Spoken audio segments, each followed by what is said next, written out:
उतनी अच्छी से आप एग्जाम भी कर पाएंगे, एग्जाम भी आपका होगा। तो जीके खास करके अच्छे से पढ़िएगा, अच्छे से ध्यान लगा के और कंटिन्यू पढ़ते रहिएगा। बहुत बच्चे कहते हैं कि मेहनत तो बहुत करते हैं लेकिन सफलता नहीं मिलता। सफल जरूर होइएगा एक दिन एक दिन। अगर आप अपने भर पूरा मेहनत करके गए, एग्जाम दिए, एग्जाम में आप सफल नहीं हो पाए तो निराश मत होइएगा कि हमें नहीं हो। भगवान इससे बेहतर के लिए आपको बनाए हैं, कोई और एग्जाम आप पास कर पाइएगा। ऐसा नहीं है कि अभी गए एग्जाम देने और जो एग्जाम दिए पहली बार वही एग्जाम हमें हो जाए और हम नौकरी में चले जाए। अच्छी बात है, नौकरी जिनको हो गया अच्छी बात है, लेकिन कुछ दिन जब काम करने जाइएगा ना, उसके बाद पता चलेगा काश ये काम अभी नौकरी हमें नहीं होता, कुछ दिन पढ़ लेते कुछ और बेहतर नौकरी हो जाता, कोई दूसरा और जॉब हम कर लेते। जॉब में जाने के बाद दिक्कत आपको प्रॉब्लम्स पता चलने लगता है कि हमने क्या गलती की, क्या हुआ नहीं हुआ, वहाँ जाके पढ़ना चाहिए था और अच्छे से मेहनत करना चाहिए, वो सब बाद में पता चलेगा। और अभी इतना अच्छे से तैयारी आप कर लीजिएगा, जॉब में जाने के बाद भी जॉब आप चेंज कर पाइएगा। नहीं तो अगर थोड़ा सा तैयारी हुआ, कहीं जॉब हो गया, उसके बाद आप क्या कीजिएगा, वहीं रहना पड़ जाएगा। फिर आप तैयारी अच्छा नहीं है, आप अच्छे दूसरे जगह जा नहीं पाइएगा, वहाँ आपको दिक्कत होगी, परेशानी होगा। इसीलिए अभी जितना समय मिल रहा है उसको अच्छे से पढ़िए। 8 घंटा पढ़ना है घर पे। कितना देर पढ़ते हैं? 8 घंटा पढ़ते हैं सभी लोग? घर पे कितना देर पढ़ते हैं, ईमानदारी से बताइए। 18 घंटा। कितना देर पढ़ते हैं? 24 घंटे को 3 भाग में बांट दीजिए। 8 घंटा सोना है, 8 घंटा पढ़ना है और 8 घंटा जो मन है वो करिए। उसी में आप अच्छे जगह, लेकिन घर पे 8 घंटा कोई पढ़ ही नहीं पा रहे हैं। 8 घंटा घर पे पढ़ना है तभी कुछ हो पाएगा, ये बात सीधा समझ लीजिए। जो नहीं पढ़ पाते हैं उनको पढ़ना है, ये दिमाग में बैठा लीजिए कि हमें 8 घंटा घर पे पढ़ना है तो पढ़ना है, हर हाल में पढ़ना है, तभी कुछ होगा। नहीं तो यहाँ आके यहाँ से चले जाना, इससे कुछ नहीं होने वाला। यहाँ भी बहुत सारे बच्चे आए हैं और यहाँ से वापस भी जाते हैं, दूसरे जगह भी जा रहे हैं और बहुत है सफल भी हो रहे हैं और अच्छे अच्छे पद पे जा रहे हैं। तो यही है, दोनों में डिफरेंस क्या है, यही अंतर है। सर के द्वारा कहा गया अभी कि कंटिन्यू मेहनत करते रहे, यहाँ आना और आपको पढ़ना, ये बहुत महत्वपूर्ण बात है। कि यहाँ तो आते बहुत बच्चे हैं, आए कुछ दिन पढ़े, फिर 2-4 दिन नहीं आए, फिर आएंगे, फिर कुछ दिन पढ़ेंगे, फिर नहीं आएंगे, घर पे जाएंगे। यहाँ जैसे शुरू में पढ़ते हैं ना, सब लोग पढ़े होंगे, सर यहाँ से सिर्फ 30 क्वेश्चन देते थे मैथ बनाने के लिए, इतना ही देते हैं, 30 से 40 क्वेश्चन। बच्चे क्या समझ रहे हैं कि ये हमें मिला है बुनियादी में कि 30 क्वेश्चन बना लेना है, हो गया, फ्री टाइम है, जहाँ मन है घूमिए, हो गया, हमारा काम खत्म। ये हमारा काम नहीं है, हमारा काम है 8 घंटा पढ़ना। अगर वो 30 क्वेश्चंस मिला है हमें बनाने के लिए, 30 क्वेश्चंस पढ़िए और उसको विथ डिटेल आप नोटबुक में लिखिए, फॉर्मूला लिखिए, उस पर काम कीजिए, तभी जाके आप एक दिन देखिएगा आप मैथ का क्वेश्चंस देखते हुए ही सॉल्व हो आप कर पाइएगा। लेकिन ये होता नहीं है कि सर जो दिए बस वही है। अब बताइए, हम लोग जिस उम्र में है, हम लोग क्या टास्क देके पढ़ने वाले बच्चे हैं? अगर आपको टास्क दिया जा रहा है पढ़ने के लिए, इसका मतलब है कि आप फेल्योर के राह पे अभी चल रहे हैं। अभी तो हम लोगों को अपना होना चाहिए ना कि हमें क्या पढ़ना चाहिए, क्या कमी है, क्या हमें पढ़ना है, क्या छोड़ना है, क्या हम मेरी कमजोरी है, क्या मेरा स्ट्रांग पॉइंट है, उस पे हम काम करें, क्या वीक पे काम करें, तो खुद करना है। अगर इतने दिन पढ़ने के बाद 2 साल आप जब भी नए यहाँ आते हैं, हम भी कहते ठीक है 2 साल तक आप टास्क दीजिए, पढ़ते हैं, पढ़िए, ठीक है। लेकिन उसके बाद आप अगर टास्क लेके बैठिएगा, टास्क ही पढ़ते रहिएगा कि आपको टास्क दिया जा रहा है। टास्क किसको दिया जा रहा है? कि वो बच्चे जो कहीं इस खूटे से बन के कहीं भाग ना जाए, उसको दिया जाता है कि आपको ये दिया गया बर्डन की इसको आप पूरा करके ही आइए। जो नहीं पढ़ते हैं, सबको ये मन में है कि हम एक दिन सफल हों और होंगे, लेकिन वो 8 घंटा मेहनत घर पे करना है। ये चीज मान लीजिए कि 8 घंटा पढ़ना है, घर पे ही पढ़ना है, उसके बाद यहाँ वाला नहीं जरूरी है कि 3 घंटा यहाँ पढ़े, घर पे 2 घंटा पढ़े फिर हो गया। यहाँ जो भी किए ये पढ़ाई का माहौल है। 8 घंटा पढ़ना है और कम से कम 15 घंटे पढ़ाई के माहौल में रहना, ये सब हमारा पढ़ाई का माहौल में है। यहाँ आप आए, यहाँ देखे, सीखे, समझे और यहाँ एक दूसरे से सीखने के लिए आए। ये दोनों अगर बगल में एक जगह बेंच पे बैठे हैं तो इन दोनों के गुणों को ट्रांसफर करना। कोई मैथ में अच्छे हैं, कोई रीजनिंग अच्छे से जानते हैं, कोई साइंस अच्छे से जानते हैं, कोई जीके अच्छे से जानते हैं। तो क्या करना है कि एक दूसरे से संपर्क में है, एक दूसरे को एक दूसरे सिखाइए। यही है, यहाँ सीखना ही है एक दूसरे से। अगर सफल होना है तो सफलता का मूल मंत्र है, इस क्लब का ही मूल मंत्र है। यहाँ से जो भी बच्चे सफल हुए उसका एक ही कारण है कि एक दूसरे को क्या करते हैं, सपोर्ट करते हैं। परस्पर सहयोग ही सफलता का मूल मंत्र है। अगर यहाँ सहयोग ना किया जाए एक दूसरे का तो ये क्लब का कोई अर्थ ही नहीं हुआ। कहीं जाके आप पढ़ लेते। यहाँ पढ़ने का अर्थ यही है कि एक दूसरे को सीखना और सिखाना। अगर आप अपने बगल वाले को सिखाते हैं, कुछ बगल वाले से आप सीख रहे हैं, तभी आप आगे बढ़ पाइएगा और आगे बढ़िएगा। देखिएगा, हम लोग भी पढ़ते थे तो यही होता था, जीडी हुआ, सॉल्यूशन जो भी आप टेस्ट दिए उसका यहाँ पर जाकर डिटेल से समझाना, कैसे बनता है क्वेश्चन, कैसे सीखना है, तभी तो सीख पाइएगा। और जितना अच्छे से सीखिएगा उतना फायदा होगा। सीजीएल की तैयारी कर रहे हैं अभी लोग, और सीजीएल का जानते हैं ना, लाइफ ही बदल जाएगा, नौकरी ऐसा। अभी ऐसे ही हमारी बहन इसी बेंच पर हम भी बैठते थे, वो भी बैठती, सब लोग पढ़ते थे। अभी सब लोग वहाँ पर क्या है, ऑफिसर बन के घूम रहे हैं, ऑफिसर बन के खुद घूम रहे हैं। ऐसा हो रहा है कि शादी भी अफसर से ही हो रहा है सबका। तो समझिए कैसा है। तो अभी एक समान लोग कोई सोचते नहीं थे कि ऐसा चीज भी हो सकता है हम लोग के जीवन में, वो चीज हो गया।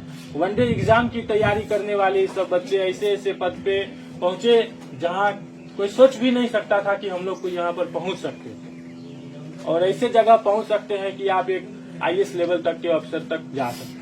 कोई सपना अगर देखते होंगे कि हम ऐसा कर पाए तो वो वनडे एग्जाम से भी कर पा सकते हैं इस तरह से। तो ये आप ये समझिएगा कि एक तो एग्जाम आसान होता नहीं, चाहे कोई भी एग्जाम हो, और इस तरह का एग्जाम की कठिनाई किस लेवल की होगी, खुद समझिए और खुद एनालाइज करिए कि इस एग्जाम की कठिनाई किस लेवल की होगी, कैसा हम तैयारी कर पाए कि हम वहां पहुंच पाए। खुद से सोचिए, क्या हम 8 घंटा पढ़ते हैं, क्या सफिशिएंट है टाइम, इससे हम कर पाएंगे? क्या जो हम बुक पढ़ रहे हैं इससे क्या सफिशिएंट है, इससे हम प्राप्त कर सकते हैं? जो हम टेस्ट पेपर आज दे रहे हैं या कहीं भी लगा रहे हैं, क्या वो सही है, उससे हम एग्जाम निकाल सकते हैं? आप प्रीवियस देखिए, जो भी है हम लोग आते हैं, गाइड करते हैं, कैसा पेपर पीछे हुआ, उससे पीछे कैसे हुआ, आगे कैसे आने वाला है, इसकी तैयारी हमेशा अच्छे से करना है। अब बहुत बच्चे क्या होता है कि प्रीवियस देखे और प्रीवियस पे ही रुके रह जाते, उनको कभी प्रीवियस से आगे बढ़ने का मौका ही नहीं मिला। अब एग्जामिनर जब एग्जाम में क्वेश्चंस डाल दिया, उसके बाद आपके बुक में अपडेट किया जाएगा, उसके बाद आप बुक पढ़िएगा, इसका क्या मतलब है? तब तो आप ख्याल हो क्या है, तो बुक पढ़ने का। एग्जामिनर से एक कदम हमेशा आगे की सोच रखना है, तभी सफल होइएगा।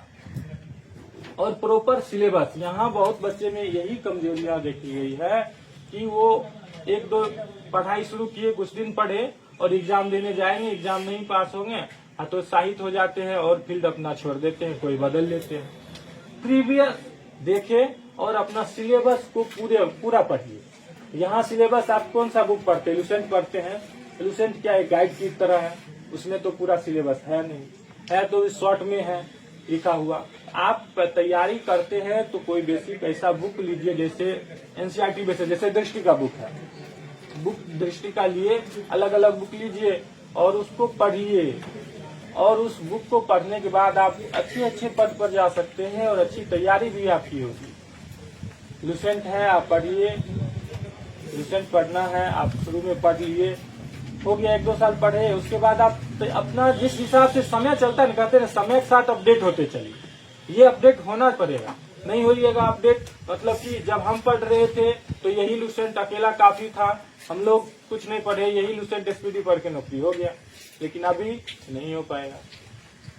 और अभी जो पढ़ रहे हैं आप लोग, तैयारी कर रहे हैं, मतलब अगले 5 साल के लिए तैयारी कर रहे हैं। ये नहीं है कि आज की तैयारी हम देख के कर रहे हैं। तैयारी करने का अर्थ है कि अगले पंचवर्षीय योजनाओं को अपनी तरह बनाइए कि अगले 5 साल में जो भी एग्जाम आए उस एग्जाम में हमारी सफलता हो, इसकी तैयारी हम लोग कर रहे हैं। तो उस लेवल की तैयारी, अभी तैयारी कर रहे थे, ये 1 लाइनर पढ़ के सब लोग गए एग्जाम देने, पहुंच गए दरोगा, पता चल गया कैसा एग्जाम होता है। तो तैयारी हम पहले अपना अपडेट करके चलेंगे ना कि एग्जामिनर किस लेवल तक पहुंचेगा। अब जब एग्जामिनर ऐसा क्वेश्चन पूछ दिया, वहां से हम फेल होकर चले आए, अब सोचेंगे अच्छा इस बार ऐसे पढ़ना है, अगली बार जाइएगा वो एक कदम और आगे बढ़ गया, तब आप कहिए वो फिर से वो गलत हो गया। तो अपना लेवल इस कदर बढ़ा के लेके चलिए, पहले सिलेबस को अच्छे से पढ़िए और अच्छी तैयारी करिए, उसी के बाद ही एग्जाम होगा। नहीं तो एग्जाम दीजिएगा, सफलता हासिल तो होनी नहीं है, फिर हतोत्साहित होइएगा, मन घबराएगा, फील्ड छोड़ दे, नहीं होने वाला है, ये नहीं होगा, वो नहीं होगा, ऐसे है वैसे है, अनेकों ख्याल आने लग जाएंगे। और अगर सही से आप सिलेबस पढ़ के जाइए, आप एग्जाम होगा। यकीन मानिए मैं भी यहीं पढ़ा, इसी बेंच पे पढ़ा, कुछ नहीं जानता था, लेकिन यहीं पढ़ के ऐसी तैयारी मेरा 2 साल में हुआ कि उसके बाद सिर्फ एक एग्जाम बिहार पुलिस में मैं पास नहीं हुआ, पहली बार 2018। उसके बाद जो भी एग्जाम दिया सभी एग्जाम पास, और मैं ज्यादा फॉर्म भी नहीं भरा, उंगली पे गिने हुए 5-6 फॉर्म भरा, बस 5-6 फॉर्म ही भरा, और 5-6 फॉर्म में भी मेरा एग्जाम भी हो गया और जॉब भी हुआ, जॉब के साथ जॉब बदल के दूसरे जॉब में भी हमारा। तो पहले सिलेबस को पढ़ना है कि सिलेबस में क्या है। पहले मैथ रीजनिंग तैयारी कीजिए, मैथ यहाँ सर पढ़ाते हैं, अगर 1 साल आप समय देते हैं सही से तो मैथ पक्का है, सर का पढ़ाया हुआ इस सब बेसिक लेवल से पढ़ाते हैं जिसके दिमाग में कुछ भी नहीं है। तो एक बच्चा जो होता है ना, वो भी सब कुछ समझे, इस तरह से पढ़ाया जाता है। यहाँ मोटो ही यही लक्ष्य ही रखा गया है कि एकदम बेसिक लेवल, नीट लेवल जो कुछ नहीं समझ पा रहे हैं उनको समझाना। ये मानते हैं सर भी, हम लोग भी मानते हैं कि लड़कियां हैं, मैथ्स नहीं समझ में आता है तो इस लेवल से पढ़ाया जाता है, नहीं समझ पाते। हमको लगता है सब समझते हैं, समझते हैं नहीं समझते हैं। किसी की आवाज नहीं निकल रहा है कि समझ पा रहे हैं कि नहीं समझ पा रहे हैं, कुछ भी मतलब कि क्लियर नहीं हो रहा है कि नहीं समझ पा रहे हैं। कितने लोग हैं जो फॉर्मूला नोटबुक लिखते हैं मैथ का? कोई नहीं। कितने लोग हैं जो जीके का नोटबुक लिखते हैं? लिखते हैं। कौन लिखते हैं? अपना हैंड अप करिए। लिखते हम भी देखें पीछे। कितने लोग लिखते हैं? कोई नहीं। ये सब क्या है? सफलता सिर्फ एक दिन की नहीं है कि आप एक दिन काम कर लिए आपके चरणों में आ जाएगी। ना आप मैथ का फॉर्मूला लिखिएगा, ना आप जीके का क्वेश्चन लिखिएगा, तो सफल कैसे हुई है बताइए? मतलब गलत रास्ते पे चल रहे हैं। फिर कहिएगा कि एग्जाम नहीं पास होता, हम बहुत मेहनत किए, ये किए वो किए, सफल नहीं हो पा रहे हैं। एक परिपाटी बनी हुई है क्लब का ही, हम लोग जब भी पढ़ते थे वही था निर्धारित किया हुआ, और अभी भी हम मानते हैं जितना अगर उस तरह से करते हैं आप लोग तो सफल जरूर होइएगा। यहाँ सर मैथ पढ़ाते हैं, मैथ का 30 क्वेश्चन बना लेते हैं, जैसे मन हुआ देख के, पीछे सॉल्यूशन देख के बना लिए, कोई ये करके बना लिए, कोई किसी से बना लिए, तो उससे क्या फायदा होगा? अपना घाटा है।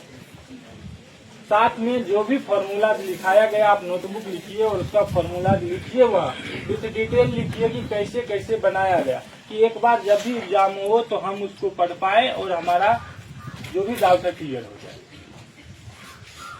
नहीं तो क्या होगा? इसलिए हम कहते हैं क्योंकि सीरियल में मैथ भी पूछा जाएगा और रीजनिंग भी पूछा जाएगा। वहाँ मैथ अगर नहीं बनाइएगा तो दिक्कत हो जाएगा। फिर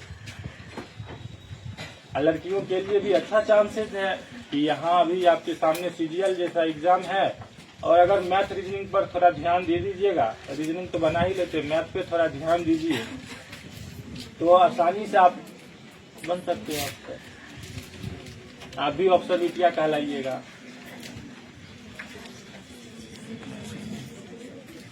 तो उस तरह की तैयारी करिए कि उस तरह से बनाइए। सब कुछ करना है, हम लोगों को पढ़ना है।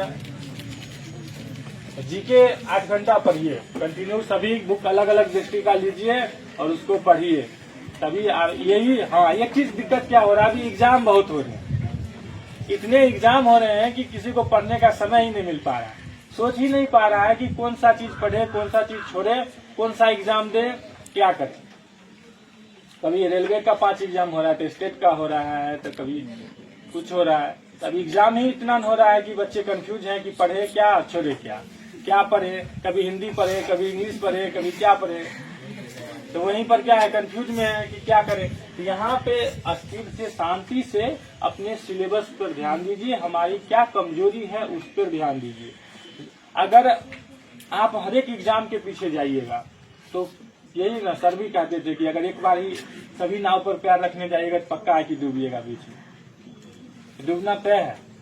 इसीलिए अपने जो भी आपको अच्छा लग रहा है कि हम इसमें कर सकते हैं, हमारा ये, जैसे हम लोग भी पढ़ रहे थे तो सीजीएल का एग्जाम आया तो इसका सिलेबस ऐसा था कि मैथ, रीजनिंग, जीके पढ़ना है हम लोग को।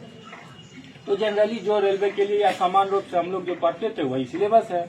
तो इसमें अपना जितना मेहनत कर सकते हैं सब लोग कीजिए, सेम चीज है।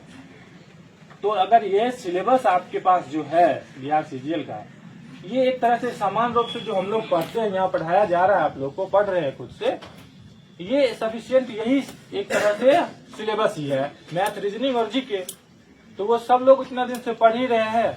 तो उसमें यही है कि विशेष मुख्य रूप से फोकस देके पढ़ना है, मैथ की तैयारी और रीजनिंग और जीके। जीके पर विशेष ध्यान दीजिएगा, क्योंकि जीके अच्छे से अगर आप कर पाइए तो एग्जाम में आप जरूर पास होंगे, क्योंकि जीके उस लेवल का आएगा, उस तरह से समझना है।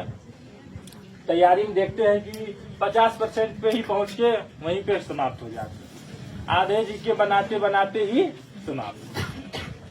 तो उस लेवल से आगे बढ़ना है, वैसे बुक को पढ़िए। आप दृष्टि खरीदिए, दृष्टि बुक को पढ़िए, अलग अलग बुक खरीदिए, उसको घर पे 8 घंटा पढ़िए, देखिए आप सफल होते हैं और सफल होइएगा। ठीक है, कुछ समझ में आया?